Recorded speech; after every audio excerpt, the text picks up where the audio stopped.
Many of those who have tuned into the Soccer OG over the last year or so know how I feel about VAR and certainly this new handball rule, but I have kept quiet because it's the future and I don't want to stand in the way of progress.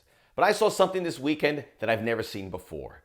A handball decision aided by VAR which left both coaches, the one who suffered from the decision and the one who benefited, equally upset about what unfurled.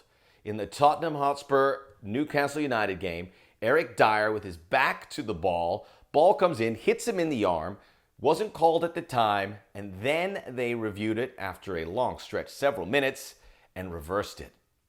Unbelievable. Jose Mourinho walks down the tunnel in disgust. He wouldn't leave a comment, but it was etched on his face. But what we heard from Newcastle manager Steve Bruce afterward was an eye-opener.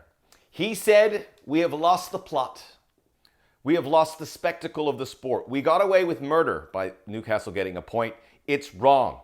And the interviewer at the time, he said, "I've never heard this from a manager who benefited from this." He was really sick to his stomach. It's an awful rule. It's a whole awful execution. And I don't want to pick on England because we saw this last year in Spain, and Italy hands out penalties like Christmas hams. I don't know if I got that expression right. This is, though, a new interpretation, and if you look at the rules, it's just exhausting what's considered a handball or deliberate or whatever. You look at it, and it's so hard for that information to gel in your mind. You look at this interpretation now, and this is what has happened. In the first year, 6 penalties have been awarded for handball in the Premier League. This point last year, you know how many penalties were awarded for handballs? 0. Zilch. It's a problem. The English Premier League has become the English Penalty League. It's no laughing matter, I'm afraid. Everyone is upset about it, not just Steve Bruce and Jose Mourinho.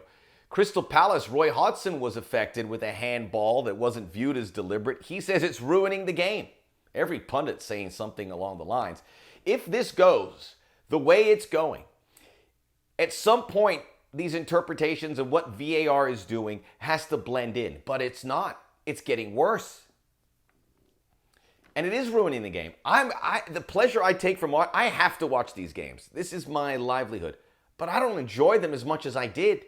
That is a fact. I'm not here to see penalties. I'm not here for 3 minutes, although I can go to the fridge and get a snack. I like those breaks a little bit. The stricter interpretations, though, tell you what's happening. And this is what really bothers me in the implementation. This is a beautiful sport, and it's different because you don't stop. But now, everything is held under the microscope, every play. I don't want to live in this world. I've said that before, but people are saying it. Not just people like me, managers, players, and they all are in agreement. I think this could be the straw that breaks the camel's back, as they say, with regards to what we are seeing here.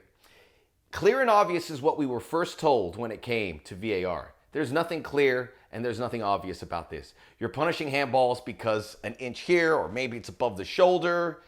Eric Dyer's back was turned. There's no deliberate handball there.